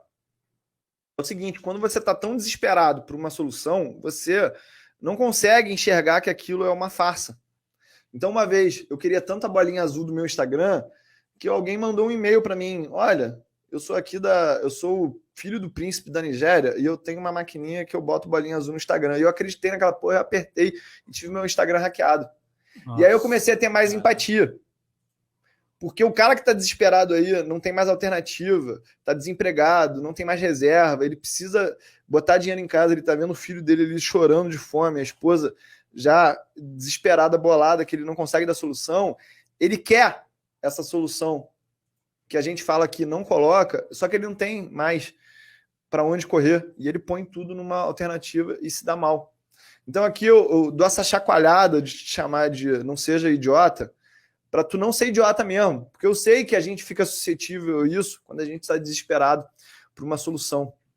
Então, assim, o cara que ganha até um salário mínimo, até 4 salários mínimos, na verdade, ele tem uma propensão muito maior a fazer day trade, ele tem uma propensão muito maior a fazer apostas, ele tem uma propensão muito maior a comprar ações binárias. Por quê? Porque ele tem um sistema de crenças onde ele escutou assim, para ficar rico, ou você tem que roubar, ou você tem que nascer rico, ou você tem que dar um golpe de sorte. Então, como é que ele acredita na construção de patrimônio se ele nunca viu isso na realidade dele, tá? A minha esposa, ela trabalha numa ONG onde cuida de crianças que ficam sozinhas quando os pais estão ausentes, né? E na maioria das vezes, semeando para o futuro. Quero até agradecer aqui que tu ajuda lá, Dani. Mas a gente vê ali naquela realidade que tem muita criança que não tem um exemplo de um adulto que estudou, trabalhou e conseguiu prosperar através do trabalho. Por quê? Porque todo mundo recebe Bolsa Família, todo mundo recebe um tipo de apoio de alguém. E ainda bem que dá para apoiar, mas isso passa um exemplo errado que não ajuda a formar uma nova geração, uma próxima geração que entende que uma parede ela precisa ser construída tijolo por tijolo. E se você tenta pegar um atalho, essa parede ela vai cair em algum momento e vai gerar algum problema para quem confiou que aquilo é sólido. Muito bom. E a concentração vale para fundos também. Né? Tem gente que pensa, vou investir num fundo aqui, porque um fundo tem 15, 20 empresas, e a pessoa não diversifica por estratégia, por abordagem. A gente ensina isso com muita propriedade na carteira Z. Agora, Tiúlio, vamos para um momento filosófico, cara. Isso. É uma pergunta que a gente gosta bastante de fazer, que com certeza vai ensinar para a gente aqui. Se você pudesse jantar com alguém, vivo ou morto, qualquer pessoa, você pode escolher, com quem você jantaria e por quê? Tá, eu não vou falar de almoço, porque eu já tive, graças a Deus, a oportunidade de almoçar com o Warren Buffett. Foi, assim, uma das melhores experiências da minha vida. Foi, assim, magnífico mesmo. Mas se eu tivesse que escolher uma pessoa para jantar hoje em dia viva, seria o Michael Bloomberg.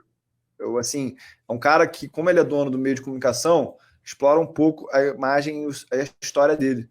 Só que existe um livro que não tem mais para ser impresso, chama-se Bloomberg by Bloomberg, né? Que é a biografia dele, ele mesmo escrevendo. E assim, eu li isso, e na década de 80, quando a Bloomberg nasceu, foi muito parecido com esse movimento das fintechs que a gente está vivendo hoje em dia, ou viveu há 2 anos atrás. E quando eu li o comentário dele sobre como que a desregulamentação, globalização do mercado financeiro abriu espaço para várias novas empresas, eu vi que aquilo estava se repetindo e que os bancões tradicionais eles já tinham uma estratégia de como lidar com aquela inovação e como conter a concorrência daquela nova onda de inovação, né? Então isso me ajudou muito a não cair nas armadilhas de comprar Banco Inter, de comprar esses bancos aí, tipo, que foram lá em cima e voltaram lá embaixo. O negócio é Banco do Brasil mesmo, que está muito barato, é muito óbvio. É muito óbvio, né? Pois é, muito.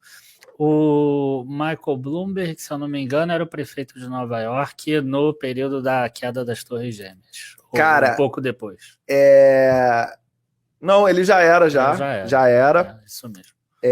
Para quem quiser se situar aí. Assim, o que é interessante na vida dele? Esse cara, ele trabalhava num banco, Salomon Brothers, que o Buffett veio a comprar depois. Ele recebeu um desligamento, 10 milhões de dólares, então 10 milhões de dólares lá na década de 80, vamos dizer que seria 40 milhões de dólares hoje, o cara já estava rico já, ele decidiu botar todo o dinheiro dele numa empresa, e ele ficou sem dinheiro, teve que pedir ajuda, se eu não me engano, do Merrill Lynch, para o Merrill Lynch entrar de sócio dele, quase foi à falência com a empresa hoje em dia vale mais de 80 bilhões de dólares, o cara simplesmente se tornou maior prefeito da história de Nova York, eu amo aquela cidade, então a mudança antes dele e depois dele é muito clara.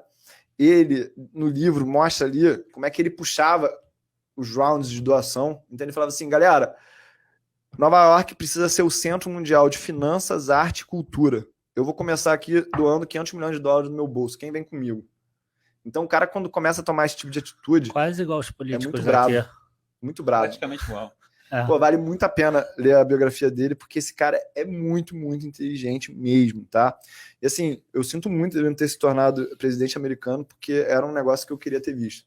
Os caras iam ficar muito potência. E no final eu ia perguntar pra você também um livro pra você indicar pra galera. Você acabou de falar da biografia, né? Cara, eu vou recomendar um livro que chama-se Sons of Wichita. Não sei se vocês conhecem uma empresa chamada Koch Industries. Tem basicamente 2 irmãos ali, que eram o Charles e o David Koch. Esses caras têm aproximadamente 60 bilhões de dólares de patrimônio. Eu acho que o David ou o Charles eles morreram ano passado, é a mulher dele que está lá no lugar dele. Mas basicamente, qual que é a história, né? O pai deles, o Fred Koch, era muito rico. Na década de 40, tinha petroquímica na União Soviética. Quando acabou o conflito, ele percebeu que o negócio ia ficar pesado lá. Vendeu as petroquímicas, as refinarias dele na União Soviética, e aí pegou o dinheiro e comprou um rancho nos Estados Unidos. Coincidentemente, esse rancho, diferentemente aqui do Brasil, lá nos Estados Unidos, você é dono do direito mineral do teu terreno. Tinha muito petróleo. E aí, esses caras, ele tinha 4 filhos, né? Ele falou assim, olha, os meus filhos não vão ser playboys riquinhos, eles vão ser bravos. Então, 2 deles tiveram PhD no MIT, o outro teve PhD em Stanford, eu acho, e o mais fudidinho lá, só era mestre em Harvard e era muito sacaneado pelos irmãos, sofria muito bullying, porque ele só tinha mestrado em Harvard. E aí, esse que sofreu bullying, esse que sofreu bullying, ele decidiu fazer o seguinte: olha, eu vou começar a construir museus particulares, porque os caras da Arábia, eles vêm para a América e eles não conseguem ir no Metropolitan Museum, não conseguem ir no Louvre. Então, esses caras, eles precisam de algo diferente, que só a gente que tem muito dinheiro que entende o que é. Então, o cara, ele comprava prédios em Nova York, em Manhattan, fechava o prédio, começava a construir um museu particular ali e vendia o museu pronto para os árabes, por bilhões. Então, é um negócio que eu nem imaginava que existia. O outro, que era o Bill Koch, ele falou assim, olha, David, Charles, eu não quero saber de vocês não, eu vou fazer o meu negócio. E daí a minha parte, aí vende uma parte da Koch Industries na década de 70, pega e transforma uma outra empresa numa empresa bilionária petroquímica também. E aí o David e o Charles, eles começam a crescer lá a Koch Industries, eles são donos da Nylon, várias empresas aí que a gente conhece, só a marca, mas eles que são donos do conglomerado. E assim, cresceram 19% ao ano de maneira ininterrupta. Tem um livro do David Koch que é o Good Profit, que é tipo um Feitas para Vencer, escrito por ele. Pô, a história é maravilhosa mesmo. Tem um filme que ninguém vai achar no Netflix, eu só achei da época que existia Blockbuster, né? Que era O Presente, que a história era de um garoto que recebe 3 bilhões de dólares de herança, só que para receber esse presente, ele tem que completar uma série de tarefas, e era basicamente fazer tudo que o vô dele fez para conquistar os 3 bilhões de dólares. E aí o presente não é os 3 bilhões, é o caminho para você se transformar na pessoa apta a receber aquele presente, né? E aí, para resumir aqui a moral da história, no marketing digital, no mercado financeiro, qualquer coisa que eu inicio, eu não estou preocupado com quanto eu vou ganhar, e sim na transformação que eu vou ter ao longo daquilo, né? Então, muita gente está começando no digital hoje em dia e pergunta, pô, o que eu devo fazer, Uli? Eu falo assim, cara, faz o que tem que fazer. Porque a transformação que vai ter, começando com a tua conta do zero hoje, até ela chegar em 50 mil seguidores, 100 mil seguidores, vai te ensinar a gerar conteúdo, a escrever, a fazer copywriting, a fazer design, a fazer vendas, a fazer engajamento, atendimento ao cliente. E quando tu aprende a fazer tudo isso que demanda para tu ter um perfil de 100 mil seguidores, tu se transformou. Então, fazer a mesma coisa para um perfil de jardinagem, fazer um perfil de saúde, um perfil de direito ou medicina, é a mesma coisa. Só que você se transformou ao longo do caminho. Do mesmo jeito no mercado financeiro. Cara, eu vou aprender a investir aqui, mas eu tenho pouco dinheiro. Porra, aprende enquanto é pouco, porque um dia que tiver muito dinheiro, tu já sabe qual que é a solução do problema. Já sabe a solução da atividade que é investir. E assim, conforme você vai se transformando ao longo da tua vida nas atividades que você vai fazendo, cara, lá na frente, com 40, 50 anos, você vai estar pronto para um desafio muito maior, que eu nem sei qual que é o meu. Mas eu tenho certeza que não tem a ver com marketing digital, falar de finanças, e não tem a ver com investimentos. Mas eu estou me preparando para algo que eu não sei. A única coisa que eu não vou fazer é ficar de braços cruzados esperando essa oportunidade cair. Eu vou criar ela. Espetacular. Muito bom. Cara, Tiuri, quero agradecer bastante a sua presença no Zcast número 10, camisa 10 Neymar aqui, uma verdadeira aula. As pessoas aprenderam com certeza muito aqui com os insights que você deu pra gente aqui, né, Daniel? O que você achou? Isso. Eu achei espetacular. É sempre um prazer, é sempre muito bom estar aqui falando com o tio Uli, é sempre um ensinamento à parte. Cara, eu vou compartilhar aqui algumas coisas importantes que eu vivi esse ano. Aí. Assim, 2 coisas assim, que eu aprendi lá na reunião dos sócios da Berkshire Hathaway. Primeiro, eu estava conversando com um cara na fila, e ele falou assim, eu perguntei assim para ele, o que tu faz da vida? Ele falou assim, não, eu estou construindo a minha própria Berkshire. E o que era construir a própria Berkshire dele? Era basicamente o que eu faço. Então eu tenho meus aluguéis, eu tenho meu marketing digital, tudo que eu gero de lucro excedente nesse negócio, eu boto no mercado, porque lá eu sei que a mesma formuleta vai durar os próximos 50 anos. Então você aí que está com 20 e poucos anos, 30 e poucos anos, está achando que está começando do zero e não vale a pena se esforçar, cara, se esforça em se transformar no longo da jornada e pegar os excessos de retorno que você tem e investindo numa fórmula fácil de ser executada. Porque quando tu tiver 40, 50, 60 anos, isso com certeza vai se transformar numa quantia de dinheiro suficiente para você viver a tua velhice com tranquilidade e ter liberdade para fazer as tuas coisas. Então, o primeiro ponto é esse. E o segundo ponto é que eu tive a oportunidade lá de conversar uns minutos com o Jorge Paulo Lemann. Ele estava assim no lobby do hotel. Tá ligado? Eu lembro de quando você botou no Instagram. Tava assim, tipo, a gente tá aqui, tá ligado? Eu aqui, Jorge Paulo Lemann aqui, Jamie Dimon aqui, a gente trocando ideia mesmo. Aí eu pedi para tirar a foto com o Lemann, ele falou assim, tu é da onde? Eu falei assim, eu sou do Rio. E ele falou um negócio que pode parecer besteira, que é o seguinte, carioca pode tudo. Carioca pode tudo, era para tirar a foto, mas aquilo tem uma profundidade que a gente aqui, a gente sabe como é que o carioca, ele é adaptável. Não é à toa que o Lemann, porra, lenda do mercado financeiro, carioca, o benchmark da onde? Não sei. Carioca. Esteves, carioca. Daniel Nigri, carioca. Aí, ó. Rafael Zatar. Rafael Zatar, carioca. Tá ligado? Mas assim, a gente tem aqui uma coisa diferente, porque você se dar bem no Rio não é uma coisa para principiante. Mas faltou o mais importante, tio Uli. Tio Uli. Escuta isso aqui que eu vou falar para vocês, gente. Você aqui no Rio de Janeiro, você tem que entender o negócio. Se você chega às 5h30 da tarde, tá cheio do dinheiro, mas não tem tempo para pegar um futevôlei, um pôr do sol na praia, uma água de coco, você não é bem sucedido aqui.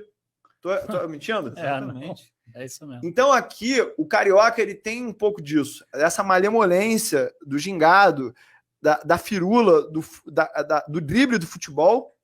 Só que quando esse carioca, ele tem essa habilidade, mas ele tem um certo drive de seriedade, de foco para conquistar, através da ambição dele, alguma coisa, dá esses bichos aí, tipo André Esteves, Daniel Nigri, Rafael Zatar, Flávio Augusto. É sério, é gente que tem flexibilidade, mas muito foco num objetivo.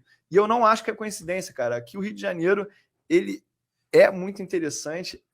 A mulher carioca, ela é muito marrenta. Talvez seja isso, né? Não. A minha mulher é de Niterói. Pegar lá, trazer para cá essa importação. Marrenta mesmo. A mulher é marrenta aqui, cara. Tu não pode vir chegar, achar que tá grande, que ela te põe lá para baixo. E assim, é uma diversão. Os amigos também aqui, tu manda o cara, ô, seu viado, porra, tem uma viadinha, né? Não aparece aqui há mó tempão. O cara não tá te esculachando, ele tá dando uma moral pra tu. Parceiro, malemolência carioca, né? Exatamente. Aqui, tu quer dar uma moral pro teu amigo, tu fala assim, tu começa a zoar ele, tu começa a fazer um bullying nele. Os meus melhores amigos do Rio... A paulistada lá da Faria Lima vai adorar esse final de podcast aqui. A gente se zoa muito. Querer derrubar esse podcast, filho. Paulistada da Faria Lima. Eu acho que eles não gostam de mim, tá ligado? Eu acho. Exatamente, irmão. Exatamente. Se vai de patinete pro trabalho, não dá certo. Não, eu gosto também muito de São Paulo. Eu costumo falar que eu prefiro ir para São Paulo do que para Miami. Eu acho São Paulo, assim, top demais. Galera muito focada. Mas o Rio de Janeiro... Pois eu cheguei em São Paulo andando de costas já no aeroporto. Quer voltar. Pra já ver a volta. O Nigri não gosta não, né? Eu gosto muito de São Paulo, cara. Porra, lá é muito bom. Não, cara, muito bom. Se vai sair daqui, a gente vai jogar um futevôlei aqui na orla, vamos tomar uma água de coco aqui no Rio, com essa malemolência toda. Boa. Se não tem, como é que é, Caio? Se não tem as manhas, não entra sem a ajuda do profissional. Exatamente. Muito bom, galera. É um prazer ter a sua audiência conosco aqui. Esse foi o Zecast número 10 com o grande tio Uli, meu amigo Daniel Nigri. Um abraço, galera. Até a próxima. Valeu, galera.